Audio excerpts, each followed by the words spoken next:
The simple, unconscious act of transitioning from a seated or lying position to standing represents one of the most immediate and profound challenges to the human circulatory system. For the individual navigating life past the sixth decade, this rapid postural change can become a critical inflection point where minor physiological hiccups evolve into significant health risks, notably acute dizziness, vertigo, or pre-syncope, and, critically, an increased vulnerability to cerebrovascular events, including stroke. This scientific examination seeks to dissect the complex hemodynamic and autonomic mechanisms at play during this seemingly mundane movement, establishing the biological context necessary to understand why specific, seemingly innocuous standing habits transition from minor irritants to major health threats in the mature body. At the heart of this discussion lies the phenomenon of orthostatic hypotension, OH, defined clinically as a sustained reduction in systolic blood pressure, SBP, of at least $20/text mmHg or diastolic blood pressure, DDP, of at least $10/text mmHg within 3 minutes of standing or head-up tilt. The physiological trigger is gravity. Upon assuming an upright posture, approximately $500 to $800/text ml of blood is abruptly pooled in the splanchnic circulation, abdominal organs, the lower extremities, and the capacitance veins. This sudden pooling leads to a decrease in venous return to the heart, which in turn causes a transient drop in cardiac preload, stroke volume, and consequently, a critical fall in mean arterial pressure, MAP. In a healthy young adult, this dramatic drop is instantaneously and robustly counteracted by the Baroreflex arc, the primary neurological mechanism governing short-term blood pressure control. The baroreceptors, strategically located in the aortic arch and carotid sinuses, detect the drop in pressure and immediately signal the brainstem's vasomotor center. This triggers a powerful, synchronized response via the autonomic nervous system, ANS, specifically activating the sympathetic branch while simultaneously withdrawing parasympathetic tone. This dual action results in two crucial, immediate compensations: a rapid increase in heart rate, tachycardia, and a profound, widespread peripheral vasoconstriction in the non-essential circulatory beds, such as the muscles and splanchnic region. These actions collectively increase peripheral vascular resistance and cardiac output, restoring cerebral perfusion pressure within seconds, thus preventing symptoms of inadequate brain blood flow. However, in individuals over the age of 60, the efficacy and speed of this vital Baroreflex response are often significantly compromised, a state known as autonomic dysfunction or Baroreflex sensitivity impairment. This age-related decline is multifactorial, involving stiffening of the great arteries, arteriosclerosis, which makes baroreceptor detection less sensitive, and morphological changes in the ANS nerve fibers themselves, slowing the transmission and efficacy of the sympathetic counterresponse. Furthermore, the capacity for robust peripheral vasoconstriction is often blunted due to decreased endothelial function and altered $alpha_1 adrenergic receptor responsiveness in the vascular smooth muscle. The result is a sluggish, inadequate, or delayed compensatory response, allowing the gravitational drop in MAP to persist for a dangerously long period, leading to transient cerebral hypoperfusion, the direct cause of the dizziness, pre-syncope, lightheadedness, or gait unsteadiness. The link between these orthostatic symptoms and stroke risk is not merely coincidental. It is mechanistically intertwined. Transient cerebral hypoperfusion is a direct insult to the brain tissue, particularly affecting the watershed zones, the areas receiving blood supply from the terminal branches of major cerebral arteries, which are most vulnerable to reduced perfusion pressure.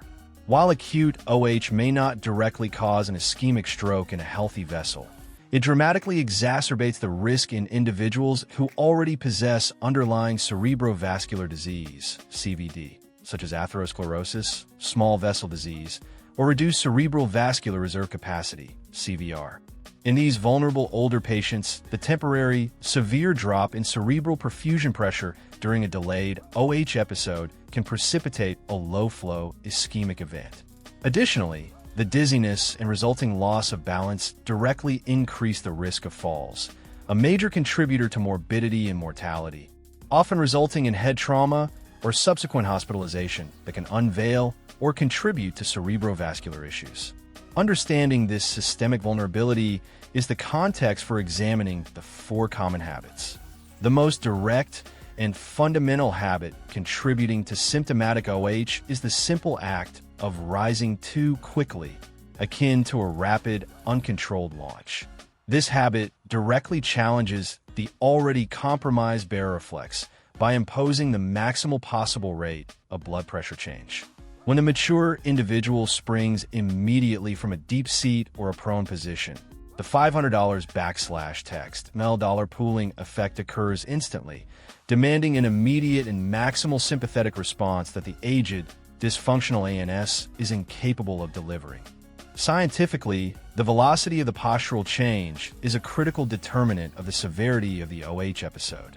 A rapid rise shortens the crucial time window the Baroreflex has to initiate its compensatory vasoconstriction. In the elderly, a prolonged initial phase of blood pressure drop, lasting beyond the typical 10 to 15 seconds, is commonly observed. By rushing this transition, the individual minimizes the body's opportunity to utilize 2 non-Baroreflex-mediated mechanisms for mitigating the drop: the skeletal muscle pump and the thoracic abdominal pump. During a slow rise, the initial tensing of the leg and core muscles helps milk the pooled blood back toward the heart, increasing venous return before the heart has to speed up. The rapid launchpad effect bypasses this essential mechanical assistance, placing the entire burden of compensation solely on the already sluggish autonomic nervous system, leading to exaggerated and symptomatic cerebral hypoperfusion.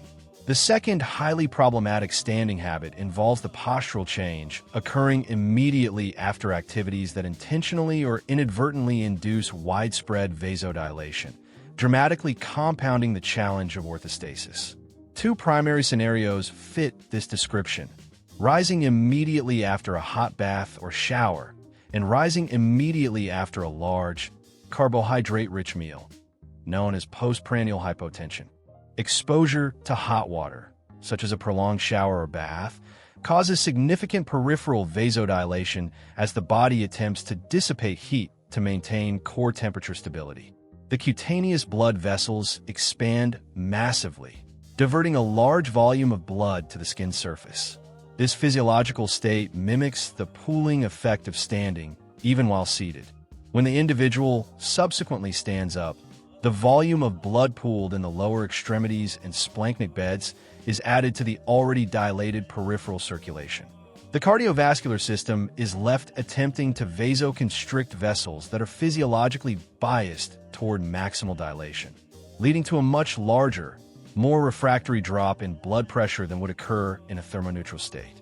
The sluggish, aged Baroreflex is overwhelmed by the dual demand of temperature regulation and gravity. Similarly, rising immediately after a substantial meal triggers postprandial hypotension, PPH, a highly prevalent, often underdiagnosed condition in the elderly. The ingestion of food, particularly high glucose loads, requires a major redistribution of cardiac output to the splanchnic circulation to support digestion and nutrient absorption. The gut vasculature requires significant blood flow, causing measurable hypotension. When the individual stands immediately after this process begins, the hypotensive effect of PPH synergizes disastrously with the gravitational blood pooling. The sympathetic nervous system, already partially committed to managing the PPH-induced splanchnic vasodilation, is unable to mount the full-throttle vasoconstrictive response required to counter both forces simultaneously. This combined effect can lead to severe, prolonged OH and profound cerebral hypoperfusion, increasing the risk of falls and potentially precipitating a low-flow ischemic insult, especially when CVR is diminished. These scenarios highlight how seemingly benign daily routines can become high-risk behaviors when autonomic function is impaired by age. The clinical susceptibility of the older adult to orthostatic hypotension, OH, is a product of primary age-related autonomic dysfunction, as detailed in Part 1. But this vulnerability is dramatically exacerbated by common lifestyle practices and, critically, by the polypharmacy often necessitated by managing chronic conditions in this demographic. The third, and perhaps most insidious, high-risk standing habit is the attempt to rapidly transition to an upright posture while in a state of hypovolemia or systemic dehydration. Hypovolemia refers to a reduction in the volume of circulating blood, intravascular volume, and its impact on orthostatic tolerance is devastatingly direct. In a state of euvolemia, normal fluid balance, the Baroreflex mechanism is primarily tasked with managing the gravitational pooling of blood volume into the lower extremities. However, when the starting point is already a reduced total blood volume, the pooling of even a normal amount of blood can lead to a disproportionately severe and prolonged drop in venous return and cardiac preload. The prevalence of dehydration in the elderly population is tragically high, driven by multiple physiological factors.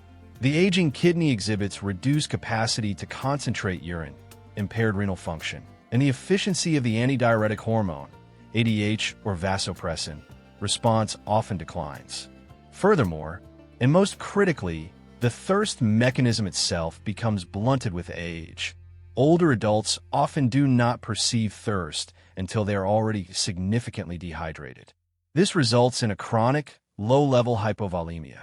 When an individual in this state stands, the effective reduction in circulating volume reaching the heart is magnified, leading to a much steeper and often symptomatic OH episode. The circulatory system lacks the fluid buffer necessary to maintain adequate central venous pressure, CVP, and, consequently, cardiac output during the shift. Crucially, this is not merely a matter of lightheadedness. Chronic hypovolemia significantly impairs cerebral vascular reserve, CVR. CVR is the ability of the brain's own vasculature to dilate, vasodilate, in response to a drop in systemic pressure, thereby maintaining a constant cerebral blood flow, a process known as autoregulation. When systemic blood pressure drops during OH, the brain should compensate by maximally dilating its vessels. However, dehydration often compromises the health and responsiveness of the cerebral endothelium, dampening this autoregulatory capacity. When a hypovolemic patient stands up quickly, the dramatic fall in systemic MAP combines with a compromised CVR, resulting in the most severe and sustained transient cerebral hypoperfusion, making the low-flow ischemic stroke a significantly higher risk. The fourth habit, which represents a critical iatrogenic risk, is the attempt to stand up quickly or carelessly within the therapeutic window of medications that inherently interfere with the autonomic nervous system or peripheral vascular tone. This is particularly relevant given the high rates of polypharmacy, the use of multiple medications, in the elderly. Several classes of commonly prescribed drugs deliberately or incidentally compromise the mechanisms that prevent OH. Antihypertensives, such as $\alpha_1,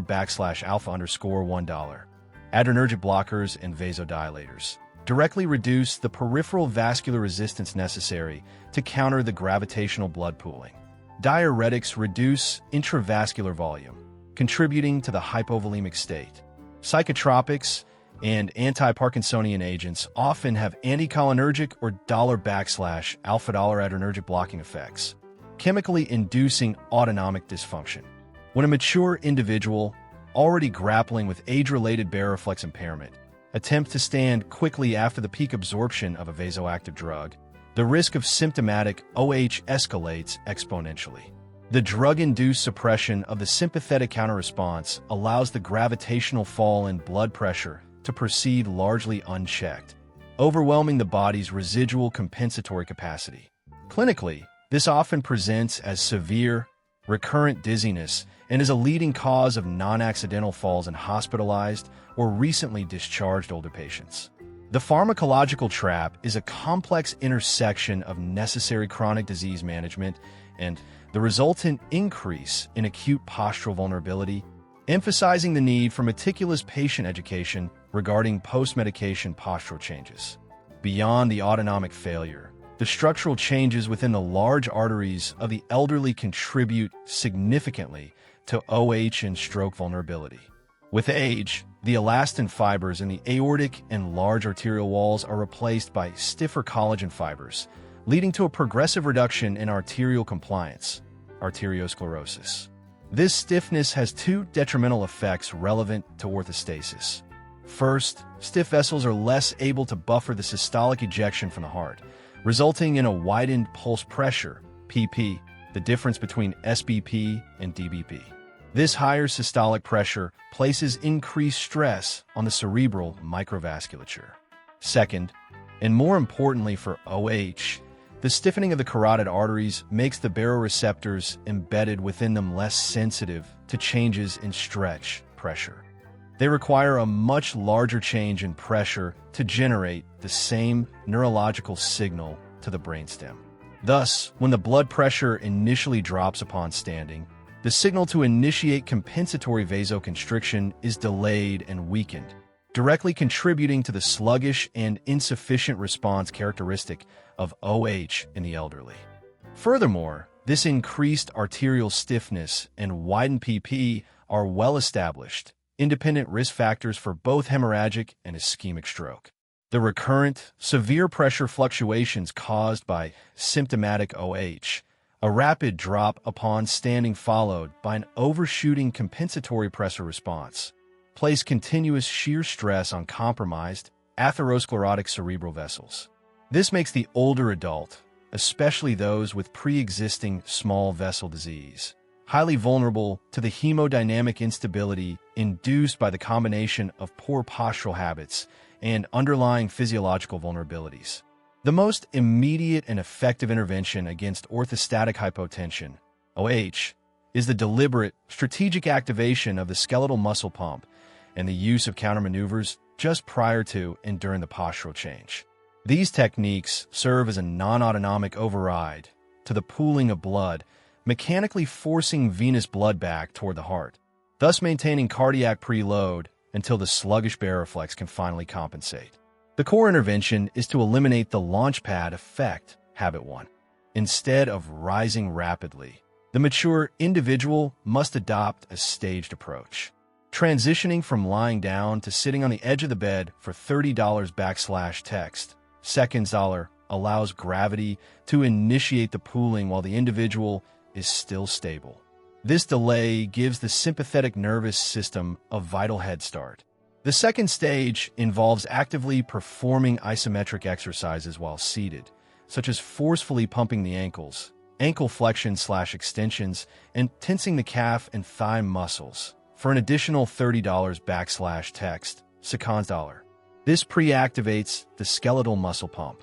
Only after this $60 \text staging should the individual attempt the final standing movement, which should also be slow and deliberate. If dizziness is felt during the ascent, specific maneuvers can rapidly increase venous return and blood pressure. These are intense, brief, isometric muscular contractions that transiently boost MAP. Effective techniques include A. Leg crossing and tensing.